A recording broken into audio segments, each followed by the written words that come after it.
Bismillahirrahmanirrahim. Alhamdulillah wassalatu wassalamu ala rasulillah. Amma ba'du. Teman-teman sekalian, setiap kita pasti punya yang namanya masalah. Tidak ada dari kita yang tidak memiliki masalah. Namun yang penting itu bukan masalahnya, tapi bagaimana caranya kita menghadapi masalah itu. Karena kalau caranya salah, masalah itu akan berat.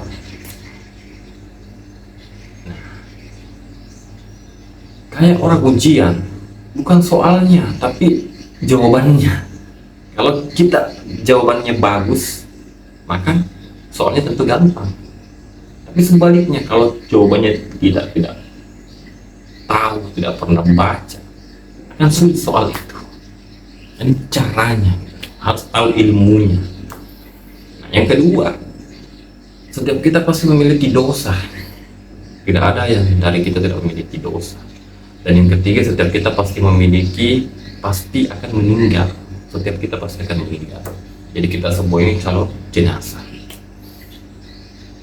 Nah, olehnya itu, pada malam ini Ian mau sharing teman-teman sekalian, di sisa hidup kita ini, di sisa umur kita ini, bagaimana kita memaksimalkan umur kita ini agar menjadi umur yang diridhoi oleh Allah, agar umur kita ini penuh dengan keberkahan. Nah, setelah Ian belajar agama dengan melihat pengalaman baca buku, ternyata orang kalau mau happy, mau bahagia, itu harus memiliki 4 sikap. 4 sikap. 2 sikap untuk dipakai dalam kita menjalani hidup, dan 2-nya lagi untuk kita gunakan bagaimana menerima ketentuan dari Allah Subhanahu wa Ta'ala. Yang pertama dulu ya, bagaimana kita bersikap dalam menjalani hidup ini. Teman-teman sekalian, setiap kita pasti pernah berbuat kebaikan, pasti kita pernah berbuat baik. Tidak mungkin kita mau berbuat salah terus, pasti pernah berbuat baik. Karena kita bukan syaitan yang berbuat salah terus, kita ini manusia.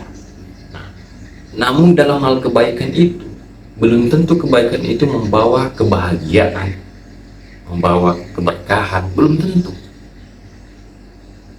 Bisa jadi kebaikan itu yang kita lakukan membuat kita malah sakit, membuat kita malah merasa stres, pusing.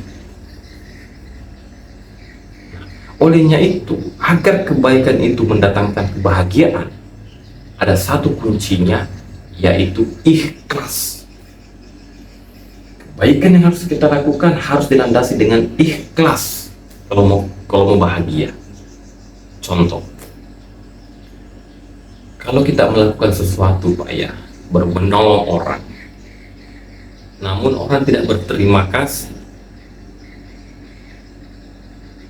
kalau kita tidak ikhlas, pasti kita sakit. Kurang ajar, sudah saya tolong, tidak tahu berterima kasih, pasti kita sakit Pak. Tapi kalau kita menolong orang dengan niat dasar ikhlas, maka akan bahagia. Mau itu orang balas, mau itu orang bilang terima kasih, mau itu orang lupakan, tidak masalah. Kenapa? Karena kebaikan kita dilandasi dengan ikhlas. Ikhlas itu hanya berharap dinilai oleh Allah, bukan dinilai oleh manusia. Jadi dasar yang pertama, kalau mau bahagia, apa yang kita kerjakan, kebaikan apa yang kita lakukan, dasari dengan ikhlas. Yang pertama kata kuncinya, karena memang Allah memerintahkan, wa ma umiru illa liya'budullaha mukhlisin. Tidak aku ciptakan hambaku dengan semangat keikhlasan, kecuali kita tidak diciptakan kecuali beribadah dengan ikhlas, bukan berharap dengan sesuatu, bukan melakukan sesuatu dengan balasan, bukan, tapi karena ikhlas. Ini yang pertama. Terus yang kedua, Setiap kita pasti pernah berbuat dosa, seperti yang saya sebutkan di awal tadi. Dosa yang kita lakukan, meskipun itu dosa kecil, kalau dilakukan berurut, maka akan menjadi dosa yang besar. Tapi tidak ada dosa kecil kalau kita hajar dengan istighfar. Makanya sering-seringlah bertaubat, sering-seringlah beristighfar. Maka dosa yang tadi itu akan hilang. Ibaratnya cermin, itu punya bintik. Kalau dalam cermin ini bintik itu tidak dibersihkan, maka lama-kelamaan akan penuh cermin itu dengan bintik, sehingga kita tidak bisa bercermin. Tapi kalau misalnya setiap ada bintik dibersihkan, dilap, setiap ada bintik dilap, maka seperti bintik itu tidak akan ada. Itulah kita manusia sadari bahwa kita sering berbuat dosa, baik disengaja tidak disengaja. Makanya lawan itu dengan istighfar. Istighfar, taubat kepada Allah. Jadi kunci yang kedua, ketika kita melakukan kesalahan, berdosa, maka selalu bertaubat. Sesungguhnya Allah lebih mencintai orang yang dia pernah berbuat dosa tapi dia taubat, betul-betul taubat, dibandingkan orang yang beramal tapi dengan sombong atas amalnya. Ada orang mulia Pak, meskipun dia pernah berdosa. Khalid bin Walid, dulu dia mulia, dulu dia hina, berdosa, tapi dia taubat, akhirnya dia diangkat menjadi manusia yang mulia oleh Allah Subhanahu wa Ta'ala. Ini yang kedua. Jadi dalam melakukan sesuatu, niatkan ikhlas dan jangan lupa sering-sering bertaubat, karena kadang kala kita melakukan kesalahan atau dosa, baik itu disengaja maupun tidak. Kemudian sikap yang kedua lagi, dua yang lain adalah bagaimana kita menjalani ketentuan Allah. Nah, Allah ini memberikan kita Pak fisik seperti ini, orang tua, keluarga seperti ini. Yang pasti kita pahami adalah kita harus berbanyak bersyukur. Ini kata kuncinya, syukur. Jadi syukuri apa yang Allah berikan. Kita dikasih pekerjaan, syukuri, masih banyak orang yang belum bekerja. Kita masih dikasih motor, syukuri, masih banyak orang yang cuma punya sepeda.